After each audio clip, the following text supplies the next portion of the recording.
Oh, hello and welcome back, and thank you so much for clicking on my video, my fellow chess enthusiast. If you are trying to get better at chess, you are in the wrong place, because what is going to happen in this game is we're going to play the opposite side castling, attacking version of the Sicilian. So this is Sicilian, we're going to go into, I hope, some sort of open-ish structure where the bishops get to bishop. The knight trades off almost immediately because it becomes a problem. And so the game plan is as such: develop the knight, develop the bishop, do something with this bishop. I'm unsure of what that plan is yet.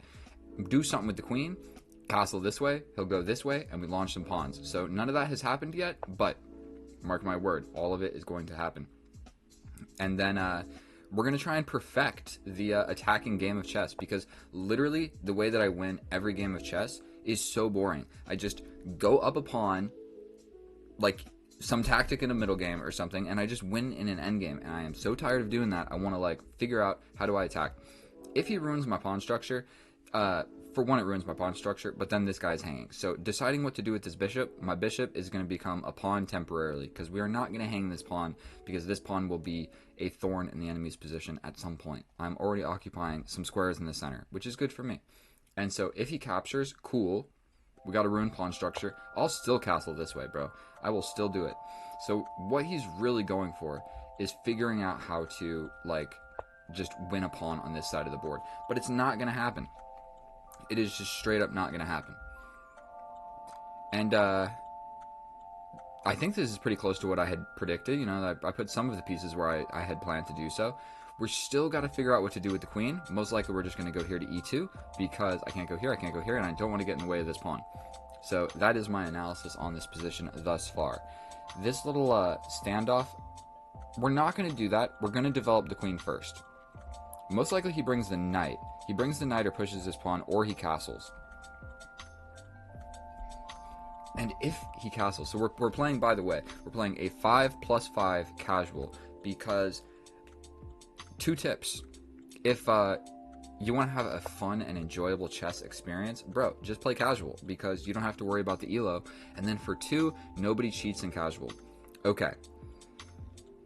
So I've played 2 grandmasters in my life, okay? And one of them gave me some free advice. We had a somewhat similar position, and he said that f4 is more forcing than f3. The computer says that they're the same, but I'm going to learn how to just make this work, because... he hasn't castled, so I'm throwing this pawn. Stepping back to touch my knight. Now that I have pushed... maybe my grandmaster friend knows what he's talking about. I think I like the idea of bringing my knight to this side of the board. He still needs to develop some pieces. So if he's not careful, I might not even castle. I might just try something forcing like this, where a capture will take place, because I will be touching 2 pieces. If I push this pawn, a capture does not need to take place, because he can simply push it forward. So he defends this idea. Terrific. I really want him to castle, because what I don't want is to like launch, like, I don't want to push this pawn. I mean, let's go for it. That's an uncommittal mood. I was literally thinking about just pushing this pawn. I kind of like where my pieces are. I'm somewhat developed. And he wants to get a head start. So it looks like neither of us are really going to be castling during this game of chess. And so that's exactly what we had asked for. So I still somewhat like this idea. It's supported by the queen. So boom, boom.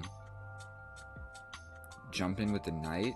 Capture, capture, capture, capture. Then the knight goes somewhere. And then I castle. I don't want to rush into any sort of endgame. That is for sure. Let's just do it. We break in the center. My queen is looking at the king. This forces a trade. He has not castled yet, and he has to do something about it. And so if I'm lucky, he won't get to do anything with the bishop. That's never really going to happen, but we're going to do our best. And then I am kind of ready to castle this way, with the slight problem of my knight getting attacked. What do? I jump to the middle. I push the pawn. Now I got to square for my knight. Ooh, this position is just playing itself. And I am ready.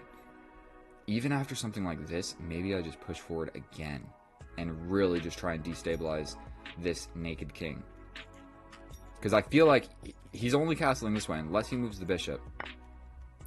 So, okay, so what I was talking about is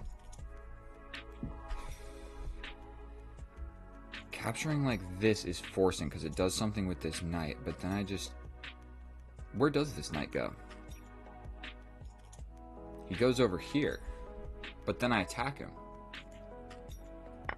So where is this knight going to go? He has to go... If he goes here, I feel like that's just not good for our opponent. Because I can just capture, right? Attacking the queen, you have to take.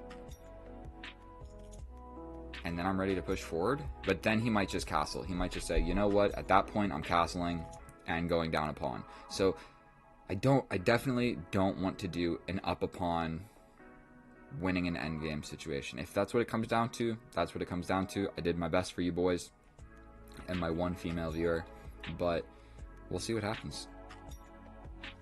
Because really, like, coming this way just gets you trapped. No, it doesn't. There's a fork. Okay, you got to think about where's the knight going to go after I attack it. It's going to fork my two most valuable pieces. So over here does sort of work. But then I can jump in with my knight, attacking your knight. And if you defend, that destabilizes your position, at least somewhat. Correct? Then I attack the knight? 2 minutes on the clock. Let's give a quick little peek. How are your bullet skills? He steps all the way back. Oh my goodness. He's either a genius or an idiot. Well, what do we do with that? This pawn is actually kind of weak. I did not even consider him stepping all the way back. And so how do we punish? Immediately we attack this rook. I like the idea of this, because it kind of forces the idea of this, this, this. Then my knight's trying to come to the party. I feel like my bishop sucks. So just trading it off is probably a good idea, because this bishop is going to be annoying, okay?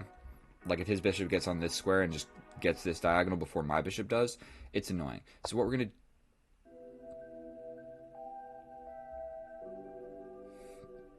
Did not see that coming. I kind of like the idea of just pushing this. Do we castle now? Well, this is an idea. Launch. What is the game plan moving forward? We castle, he pushes. I jump over. Let's do it without even thinking. 2 minutes and 20 seconds on the clock. My rook is at least active now. He can step back like this and now castle, which was the game plan all along, to be completely honest. But the knight going here is actually a great square for his knight, because look at the future momentum of that knight. However, look at our opponent's clock. And for no bullet skills, I'm a little bit scared for him. So I really like launching a pawn. We can also trade, like try and get active with my bishops. Attack this guy? What is the game plan, my friend?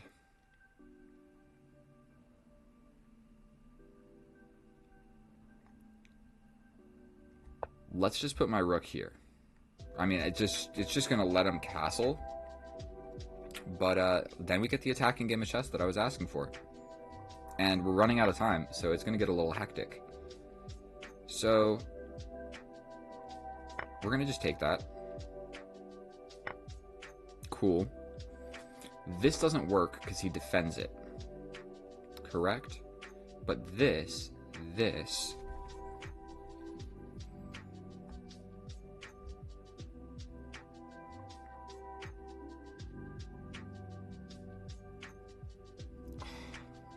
Well, there's also this. So, drawing his queen into uncharted territories. So I believe that this move just pins two really valuable pieces.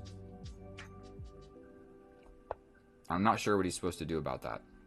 You got to do something with the queen, and whatever you do with the queen, I'm going to get this rook. So grabbing a pawn in the middle of the board with the queen seemed like a relatively bad idea. So he doesn't need to resign. He can just step back. But that is like his only move. because literally I am cutting off every single square in the position, bro. Like, so he has to play this. I could essentially pre-move this move, because he's gonna lose the rook for free, but I'll message him. Don't quit. No, I said do quit. Don't. Don't. I've been at work all day. I'm tired. This is the only move. Unless he plays something else, just absolutely genius. Like, he could play this, but it doesn't get out of it, because I don't have to actually move the problem. So, like, this looks like it would make me move the problem. It doesn't. I would just take with the queen, and then the problem still stands. And it doesn't actually help in any way. What's he supposed to do with his queen? Let's go ahead and just give him some time. Seems like our friend is having a hard time over here finding this move. I'm going to tell him right now. F6, bro. F6. Only. Jesus.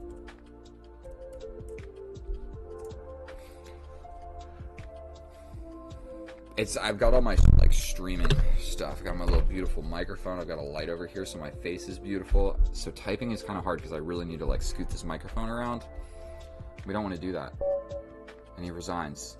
Wow, quite sad. I mean, he was gonna lose.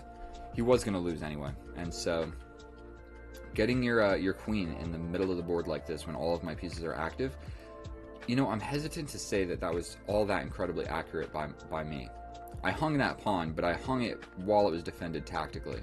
So let's see. Let's check with this computer real quick. How accurate was this game? So we had the Sicilian. Boom, boom. Boom, boom. Pushing forward with the pawn, but developing the bishop is just fine too. This is essentially winning because...